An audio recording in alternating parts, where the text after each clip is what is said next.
الله معكم أحبائي. آخر تطورات الحرب بين روسيا وأوكرانيا مساء 12 من أغسطس. لدينا اليوم 6 تغيرات ميدانية جديدة على امتداد عدة جبهات، لكن التطور الذي سأبدأ منه ليس مجرد تقدم جديد على الخريطة، بل ما يحدث الآن داخل دوبروبيليا نفسها. القوات الروسية سجلت تقدما، وهذا بالتحديد ما سنفككه على الخريطة. أين وصل هذا التقدم؟ وما الذي تغير مقارنة بخطوط السيطرة التي تابعناها خلال الأيام الماضية؟ والأهم، هل نحن سنكون أمام توسع تدريجي للوجود الروسي داخل دوبروبيليا، أم أن هناك خطوط قتال ما زالت متداخلة إلى درجة تجعل الحديث عن اتجاه المعركة المقبلة سابقا لأوانه؟ لكن دوبروبيليا ليست الجبهة الوحيدة التي تغيرت. إذا انتقلنا جنوبا إلى شرق مقاطعة زابوروجي سنجد تحركين روسيين جديدين في الوقت نفسه، في الشمال الشرقي وفي قليلا الجنوب الشرقي. وأيضا في القطاع الغربي القوات الروسية تواصل نشاطها، حيث استطاعت السيطرة أيضا في اتجاه معين. وأيضا يبقى هناك عدة أسئلة: إلى أين يمكن أن يقود استمرار هذا الضغط في زابوروجي، بالتزامن مع هجمات أوكرانية مكثفة في محاولة لإيقاف التقدم الروسي الذي كان قد حصل قبل أيام داخل مدينة أوريخيف؟ وكما أقول لكم دوما، الخريطة لا تتحرك باتجاه واحد. القوات الأوكرانية نفذت هجمات مضادة في الجبهة الموجودة بين دوبروبيليا وبين دروشكيفكا، وفي الجبهة نفسها ولكن إلى جهة كوستالينيفكا الروس واصلوا ضغطهم بشكل كبير في تلك المنطقة. فما الذي حصل؟ نقاط كثيرة سنتحدث عنها. تابعنا خلال الأيام الماضية سلسلة من التحركات على بعض الاتجاهات، لذلك لا يجب النظر بمعزل عما سبق، بل سنضعه فوق الخريطة الكاملة لنعرف كيف تغير كل شيء في هذه المناطق.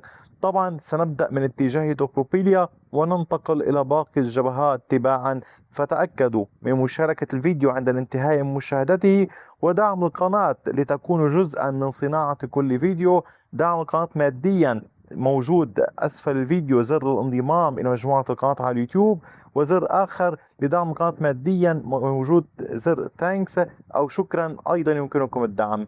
لنبدأ من تقدم الوحدات الروسية في دوبروبيليا.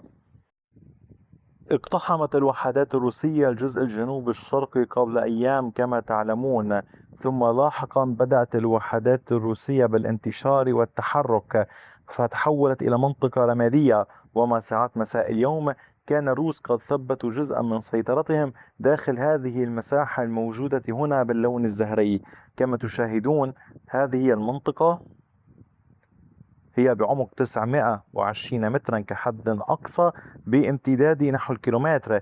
الوحدات الروسية فرضت سيطرتها في هذا الجزء وربطته بالمحيط. الجيش الروسي سيطر على المنازل الأولى المنتشرة على طول هذا الشارع، على طول الخط الأصفر. كما تلاحظون، هذا الطريق.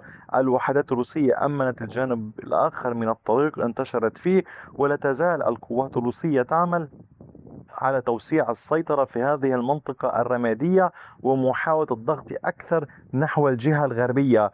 إن كنتم تلاحظون أمرا في دوبروبيليا، المسافة من هنا إلى هنا نوعا ما ما زال الروس بعيدين عنها. أما في هذه الجهة فباتوا يمكن قول على يبدو يحاولون تنفيذ سيناريو ميرنوغراد حين دخلوها من عدة اتجاهات، ولكن هنا من اتجاه واحد من الشرق، ويحاولون تقسيمها عموديا إلى عدة أقسام. الضغط الروسي متواصل. فكيف تتحرك القوات الروسية؟ القوات الروسية تتحرك كما تشاهدون على كامل الجزء الشرقي، وتحاول استكمال السيطرة على أنيف كما أشرنا سابقا، والالتفاف على المنطقة الموجودة هنا لعزلها. هذه المنطقة الموجودة في هذا الاتجاه ستسمح للجيش الروسي بالحصول على نقطة مراقبة بالتزامن مع عمليات ضغط إضافية. لماذا يحتاجها الجيش الروسي؟ كما تعلمون أحبائي وكما ستشاهدون، هناك أقسام من المدينة ذات أبنية مرتفعة في هذا القسم، وهناك منطقة أخرى ذات منازل سكنية طابق واحد، وبالتالي هذه أمور تلعب دورا في الحرب. يمكن للقوات الأوكرانية المنتشرة هنا في هذه الأرجاء أن تراقب التحركات الروسية وترصدها، أو التمركز داخل مباني أكبر وأوسع في هذه المنطقة يمكن أن يساعد. لذلك الجيش الروسي يضغط الآن لنرى ونراقب تطورات على الأرض كيف ستكون، كيف تسمح الظروف للجيش الروسي بالدخول بشكل أسهل، كيف تسمح الظروف للجيش الأوكراني بإبعاد الجيش الروسي. هذه كلها رهن الظروف على الأرض. قد تبدو الأمور والقواعد والمنطق واضحا، ولكن ما يحصل في الحروب لا يمكن لأحد توقعه. لذلك لنراقب هذه المعركة سويا. فتأكدوا دوما من الانضمام للقناة ومشاهدة جميع الفيديوهات. في اتجاه زابوروجي تمكن الجيش الروسي من فرض سيطرة على هذه المنطقة الموجودة هنا في محيط تيرنوفاتي.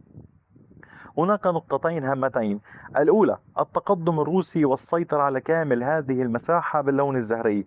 كما تشاهدون هذا التقدم كان بعمق 1.78 كيلومتر وامتداد 1.87 كيلومتر. ما أهميته؟ هذه المنطقة كانت رمادية، خاصة لمن تابع الفيديوهات السابقة يعلم ذلك. الجيش الروسي ثبت نقاط سيطرته. حاليا القوات الروسية تضغط باتجاه تيرنوفاتي من الجهة الشمالية الشرقية، وتضغط باتجاه المنطقة هنا.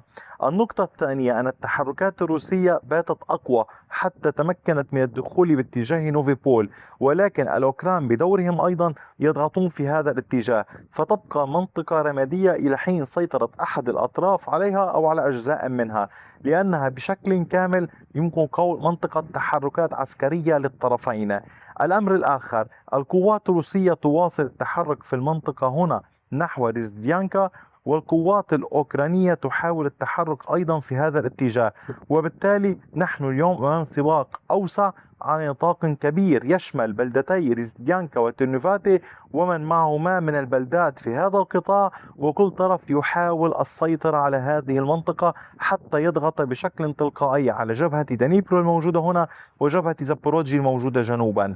وفيما يتعلق بالجنوب الموجود هنا، الوحدات أو في الجهة الشرقية الوحدات الروسية في هذا الجزء تقدمت وسيطرت على هذه المنطقة في محيط فيرخنيا تيرسا. فكان التقدم الروسي بعمق 1.23 كيلومتر أي نحو كيلومتر وربع بامتداد 3 كيلومترات. تعمل القوات الروسية على التقدم باتجاه قرية ريفني وباتجاه دولينكا وكوباني. هذه هي البلدات الثلاث التي تحدثنا عنها في الفيديوهات السابقة إن كنتم تذكرون. تحاول القوات الروسية التقدم إليها والسيطرة عليها حتى تؤمن ضغطا إضافيا على كامل هذه المنطقة. لماذا؟ لأن هذه المنطقة بالتزامن مع عمليات التقدم الروسية يعني تحاول الضغط باتجاه أوريخيف. ولكن اللافت في أوريخيف أن القوات الأوكرانية بدأت سلسلة من الهجمات المضادة في المنطقة هنا تحاول إبعاد الجيش الروسي. نتحدث عن هجمات أوكرانية كبيرة بضغط كبير.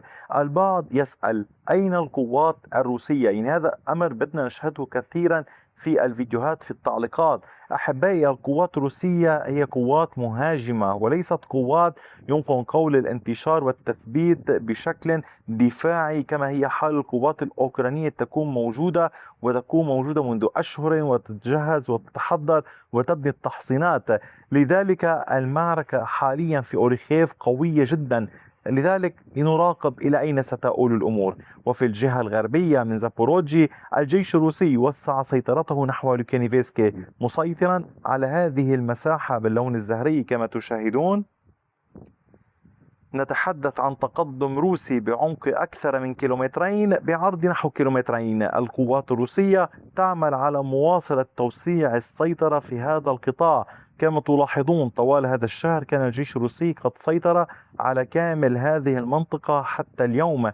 العمليات مستمرة بضغط كبير. الجيش الروسي يعمل اليوم في منطقة تعد بين القطاع الأوسط في أوريخيف وبين القطاع الغربي، يعني على كامل هذه الجبهة تتحرك الوحدات الروسية ربما نحو خطوط الإمداد الأوكرانية في هذا الاتجاه، وربما للتقدم مجددا نحو القطاع الغربي من جهة أخرى وليس على طول الساحل الموجود هنا كما حصل منذ فترة ماضية إن كنتم تذكرون.